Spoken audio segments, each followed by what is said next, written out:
President Lee Jae-myung says South Korea must seize the opportunity created by its semiconductor boom to prepare for the next generation of growth beyond AI, highlighting 7 advanced technologies, key to the nation's future economy. North Korea launched another ballistic missile toward the East Sea on Wednesday. It's a second in less than a week, and what appears to be a show of defiance ahead of upcoming South Korea-U.S. military drills. Rescue teams are racing against time in western Colombia, combing through the wreckage for signs of life after a devastating earthquake left more than 250 people dead and many others trapped beneath collapsed buildings. Korea has been stepping up efforts to stay ahead in the global race for AI and semiconductors. And President Jae-myung is looking further ahead, today unveiling 7 cutting-edge fields that the government sees as the country's next engines of growth. Our Blue House correspondent Song Yoo-jin starts us off. Korea is already betting big on AI and semiconductors. But President Lee Jae-myung says the country needs to look beyond today's growth engines to technologies that could shape its economy decades from now. 최근 주목받고 있는 첨단 기술의 공통적인 특징은 기술 교체 주기가 무척 빠르다는 점, 인공지능 시대 그 다음의 먹거리를 우리가 미리 준비해야 합니다. Chairing a meeting on Korea's long-term growth strategy on Wednesday, Lee unveiled what the government calls the SEED initiative. Short for Strategic Emerging Engines for Disruptive Innovation, it focuses on 7 fields spanning 3 broad areas: clean energy, frontier technology, and supply chain resilience. 오늘 우리가 뿌린 첨단 기술 씨앗들이 미래에는 거대한 나무로 자라나서 새로운 메가 프로젝트로 자라나게 될 것으로 믿습니다. Among the goals are commercializing Korea's light water small modular reactor technology by 2035, landing a domestically developed spacecraft on the moon by 2030, and building a homegrown quantum computer by 2029. Korea is hardly alone in looking this far ahead. Both the United States and China have already made fields such as quantum computing and nuclear fusion national strategic priorities. But Seoul's push has an economic security dimension as well. While Korea is a manufacturing powerhouse in sectors such as semiconductors and electric vehicles, many of the materials, parts, and equipment underpinning those industries still come from abroad. Korea accounts for just 2.3% of the semiconductor equipment market and 3% of the anode materials market for secondary batteries. In particular, 99% of the heavy rare earths used in permanent magnets, which are essential for robotics, are imported. To reduce that vulnerability, the government plans to expand domestic refining and processing capacity, recycle critical minerals, including rare earths, and reduce reliance on any single supplier. The Lee administration says it will support the 7 initiatives with sustained funding and regulatory reforms while continuing to identify promising fields that could power the country's economy in the decades ahead. Song Yoo-jin, Arirang News. President Lee Jae-myung has been presented with the credentials from the new U.S. ambassador to South Korea, Seoul. He met the new American diplomat at the Blue House on Wednesday and had brief talks. Steele said she would make greater efforts in promoting friendly cooperation between Korea and the U.S. And President Lee said he hoped the new ambassador could act as a bridge between the two countries to bolster the alliance and resolve pending issues. President Lee also received the diplomatic credentials from the new ambassadors from Portugal, the United Arab Emirates, and Ireland. Overall jobs in Korea continue to grow for a second consecutive month. Yet the picture remains gloomy for young people, with the youth unemployment rates seeing its biggest rise in 5 years. Kim Jun-hong reports. Korea recorded its biggest job gain in 4 months, adding more than 100,000 jobs in July. The Ministry of Data and Statistics said on Wednesday that the number of employed people reached 29.13 million, up 108,000 from a year earlier. Job gains continued for a second month following a 40,000 decline in May. Despite this, the total employment rate declined for a 4th consecutive month. Among those employed, health and social welfare services saw the biggest job gains, while manufacturing and construction continued to lose workers. Manufacturing jobs fell by 68,000, extending its decline to 25 months. Despite the rebound in overall job growth, employment conditions for young people worsened. Among the 15 to 29 age group, the number of employed people continued its 45-month streak of decline, dropping by 191,000. Their unemployment rate rose 1.3 percentage points to 6.8%, marking the sharpest increase in more than 5 years. The ministry pointed to persistent challenges facing young job seekers. Korea's hiring practices have shifted toward year-round and experienced hires. This appears to be making it more challenging for young people to find jobs than in the past. Asked why strong semiconductor-led exports have not led to better youth employment, the ministry cited the chip industry's limited job creation. The semiconductor industry has a relatively limited impact on job creation. Since it relies heavily on large-scale investment in facilities and equipment, it contributes significantly to exports but does not generate as many jobs. The finance ministry said it will step up efforts to keep job growth on track. The government plans to unveil a joint plan to improve employment conditions for young people. It also said a dedicated jobs task force will develop measures for struggling sectors, including manufacturing and construction. Kim Jun-ho, Arirang News.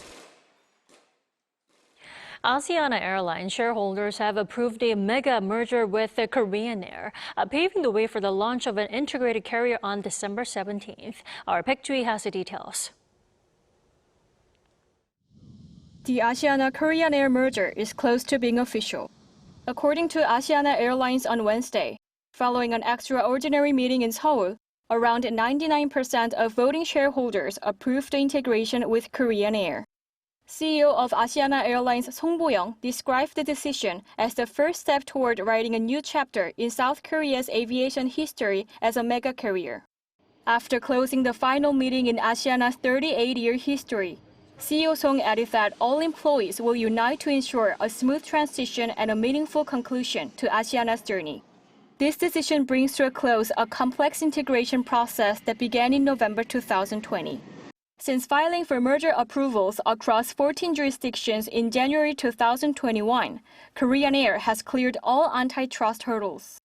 After meeting key conditions, it acquired a 63.88% stake in December 2024, taking Asiana as a subsidiary.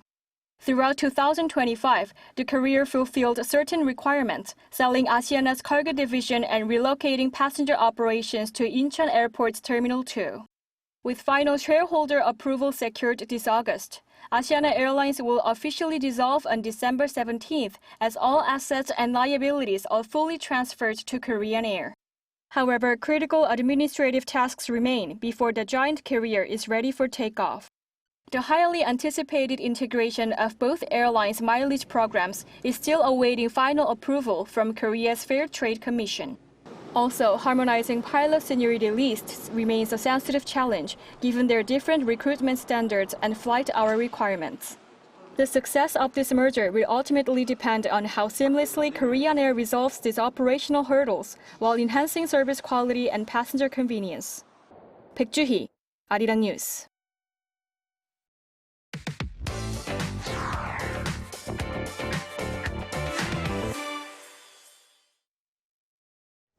North Korea has fired another ballistic missile, its second launch in less than a week. While the exact type of missile remains unclear, experts say the latest launch could offer clues into Pyongyang's advancing missile capabilities and the message it's trying to send. For more, we have our defense correspondent Park Kwon-ho in the studio. Welcome, Kwon-ho. Thanks for having me. Kwon-ho, let's start with the ballistic missile itself. Could you explain what happened earlier today? Yes, of course. So North Korea this morning launched a ballistic missile from the coastal areas of Wonsan toward the East Sea at around 6 a.m. And today's launch came just 6 days after Pyongyang fired a short-range ballistic missile on August 6, marking its 11th such launch this year. And according to Seoul's Joint Chiefs of Staff, the missile flew over 700 kilometers with South Korean and U.S. intelligence authorities tracking and sharing information from the early stages. While missiles with a range of 300 to 1,000 kilometers are typically classified as short range, it's notable that JCS didn't identify Wednesday's missile as a short-range ballistic missile. Then, Konu, does that mean it may not have been a short-range ballistic missile? Possibly. And that's where things get interesting. And one possibility is that North Korea may have shortened the flight range of an intermediate-range ballistic missile for the test. And one expert I spoke to says the flight characteristics point to the possibility of a hypersonic weapon. There's a strong possibility a hypersonic ballistic missile was fired. Or it could also be a hypersonic intermediate-range missile. The missile appears to have shown a similar flight distance and warhead trajectory as the one launched on January 4th. This could have been a test aimed at improving its hypersonic capabilities. The same expert also sees today's launch and the one on August 6th as part of a step-by-step testing process aimed at improving the weapon's performance. Other experts see a possible link to the war in Ukraine. North Korean missiles are already being used on the battlefield. The latest launch could be aimed at meeting Russia's demands by testing new missiles, improving shortcomings in existing systems, and demonstrating enhanced capabilities. Now, Konu, we also saw pictures apparently showing the missile from South Korea. That's highly unusual, isn't it? That's right. The missile was apparently visible for some residents in Gyeongsangnam County in Gyeongsangnam-do Province near the launch site, which experts say is quite unusual, as it's not common for people to visually observe a North Korean missile in flight. It's normally difficult to visually observe a North Korean missile from South Korea. This could also suggest that North Korea was testing a missile with different flight characteristics. Following Wednesday's launch, the National Security Office convened an emergency security meeting, also joined by officials from the JCS, to assess the situation and review response measures. It also condemned the North's repeated launches as a violation of UN Security Council resolutions and urged Pyongyang to immediately halt further provocations. The JCS said the military maintains the capabilities and readiness to respond overwhelmingly to any provocation under a robust combined defense posture. Now, Konu, I do have to mention the missile launch comes just days before South Korea-U.S. Ulchi Freedom Shield exercise begins next Monday. What can we expect from this year's drills? Yeah, so the Ulchi Freedom Shield is expected to take place from the 17th, which is next Monday, through the 27th. And some 18,000 South Korean troops are expected to take part, with officials saying the scale is similar to previous years.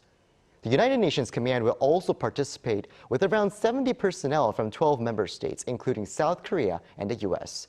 While Seoul and Washington maintain that the exercise is defensive in nature, officials say this year's will focus on responding to evolving threats, including those from North Korea.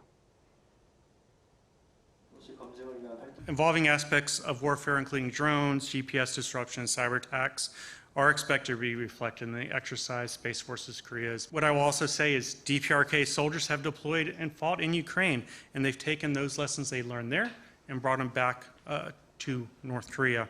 That changes the DPR capability, and our training accounts for that threat. Alrighty, Konu, thank you for that report. My pleasure.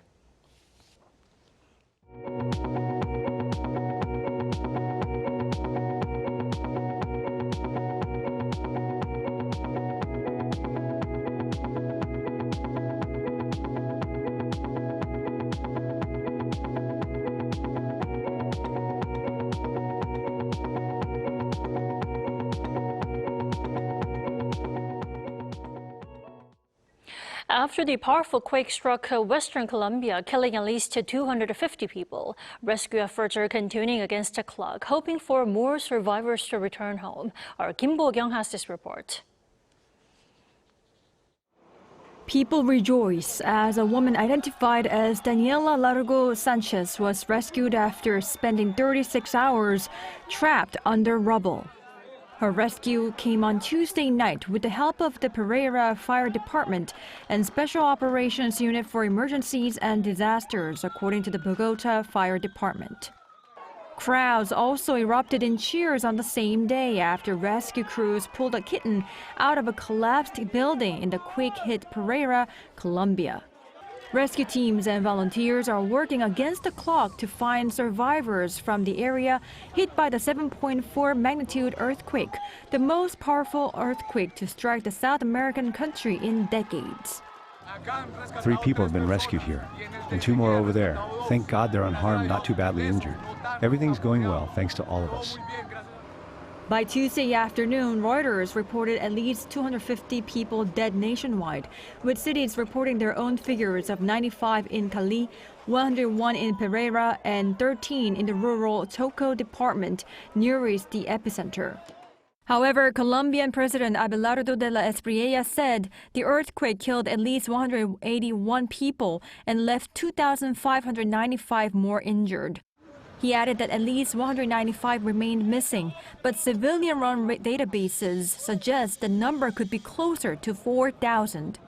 Countries around the world are extending a helping hand to Colombia. We send all our solidarity to the Colombians, to President Abelardo de la Espriella, and to his government. But in addition to this solidarity, we have decided with the Prime Minister and the Cabinet to send, in this first shipment, 12 tons of humanitarian aid. South Korea also pledged on Wednesday to provide $1 million worth of humanitarian aid to Colombia to help the country recover. Seoul's foreign ministry said that it hopes the aid, which will be delivered through an international organization operating in Colombia, will help recovery efforts and ensure a swift return to normalcy for its people. Kim Bo-kyung, Arirang News. In the meantime, tensions between the U.S. and Iran are spiraling again after new attacks on commercial ships near the Strait of Hormuz and the Red Sea threaten to derail fragile ceasefire talks. Kim So-young has more. 2 attacks, roughly 1,000 miles apart, but tied to the same conflict. The U.S. Central Command said Tuesday that in the Strait of Hormuz, a Navy helicopter fired 2 missiles at a Panama flag tanker, the Villanova, disabling its steering after the crew ignored warnings and tried to go through the American blockade on Iranian ports. All 17 crew members on board are reported to be safe. Hours later, at the Red Sea's Bab el-Mandeb Strait, Iran-backed Houthi rebels fired ballistic missiles at a small Egyptian-owned cargo ship. 6 people were killed, the first death from a Houthi attack on shipping since the war began in February. The violence rattled energy markets. Brent crude jumped more than 1% to settle near $89 a barrel as traders weighed the growing risk to 2 of the world's most vital oil corridors. Still, there were flickers of diplomacy. Pakistan's defense minister told Bloomberg that the U.S. and Iran appeared close to, quote, some sort of arrangement, and Iranian officials confirmed a Pakistan envoy was headed to Tehran for talks. But the rhetoric on both sides tells a different story. President Trump, in an interview with Real America's Voice, made clear he's keeping every option open. He said the United States controls their money and that he's their banker, referring to frozen Iranian assets. Another option Trump mentioned would be to hit them really, really hard. In Tehran, hardliner Mohsen Razai, who now heads Iran's Supreme National Security Council, fired back, telling China's ambassador the U.S. is the source of insecurity in the Gulf. He warned that the Strait of Hormuz will not open until the United States changes its behavior and accepts Iran's conditions, demanding an end to naval blockade, the release of frozen Iranian assets, and a halt to fighting across the region. Kim So-young, Arirang News. A severe drought in Gyeongsangnam-do Province in the country has prompted a nationwide emergency response. 200 water tankers and around 400 firefighters have been deployed to supply water to drought-hit communities and farms. Jung Hae-rim tells us more. South Korea has mobilized firefighting resources from across the country to help tackle a severe drought in Gyeongsangnam-do Province. A national firefighting mobilization order was issued Tuesday evening, sending 200 water tankers and around 400 firefighters from 16 regional fire headquarters to drought-hit areas. The vehicles began their arrival on Wednesday morning and are being deployed across the province. The drought follows an unusually dry monsoon season and weeks of intense heat.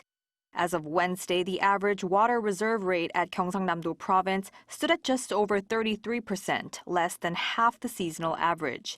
In Arirang, one of the hardest hit areas, the figure has fallen to around 26% and has received the largest deployment of assistance, with 40 water tankers sent to supply agricultural and household water.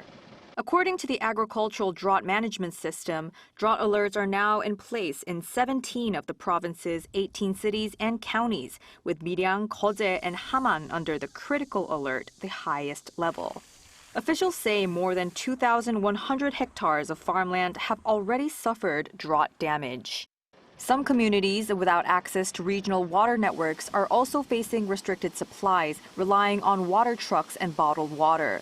The mobilized fire crews will continue delivering water through Thursday. This marks the second time South Korea has issued a national firefighting mobilization order in response to drought, following a similar operation in Gangneung last year. 정혜림, Arirang News. A simple shower may be part of everyday life for most, but for those experiencing homelessness, it can be a luxury. However, one government program is working to make showers more accessible. Our Shin So-won has a story. In Pampo, amid the blend of old and new buildings that presents the evolving identity of Central Seoul, a city government-led initiative has become an oasis for the homeless. In the scorching summer heat, free mobile shower units provided by the Seoul Metropolitan Government, each carrying around 600 liters of water and serving roughly 20 people a day, have become a welcome source of relief. More than just a shower, the 다시서기 service offers welfare support, including new clothes, toiletries, and food at least 2 times a week. For them, taking a shower is about more than just personal hygiene. It also helps them feel comfortable being in public spaces and gives them a sense that they can be part of the community alongside others. According to Seoul officials, 1,577 people used the city's mobile shower services between May and the end of July this year, up more than 30% from the same period last year. At the 5 locations currently operating across Seoul, visitors appear a little shy at first, but there's also a visible sense of anticipation. These days, going to a public bath or sauna can cost around 15,000 won, and that's not something we can easily afford. So I'm very grateful to the staff who come here and give us a place to shower for free. Outside the shower booth, face-to-face interaction with social workers also helps visitors. Even when the free shower service isn't operating, the social workers still come by to check on us, ask if we're having any difficulties or need anything, and provide as much support as they can. What begins as a simple conversation can give a helping hand towards finding new opportunities in life and even employment. A simple shower can become a first point of connection, helping them identify what support they need. In that sense, mobile shower serves as a starting point towards greater independence. Shin So-won, Arirang News.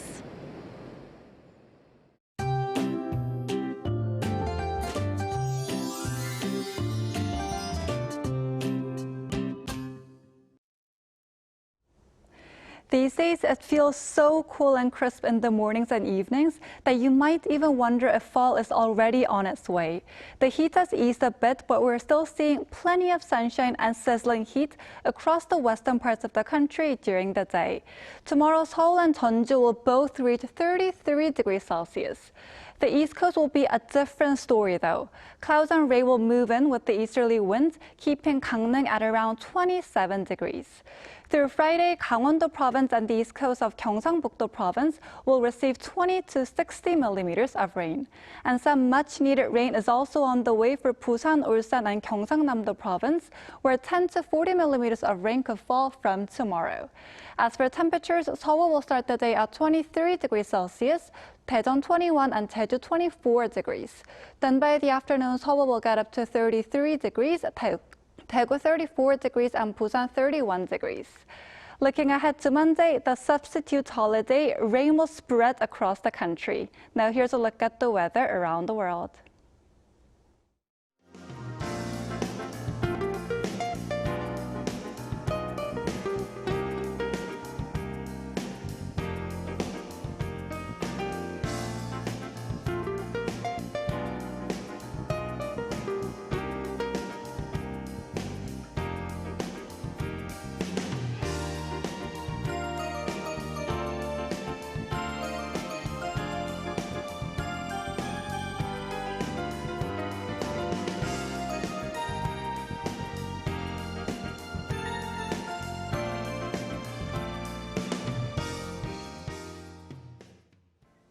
That is all we have for tonight. I'm Kim Dami. From all of us here at Arirang, thanks for watching and good night.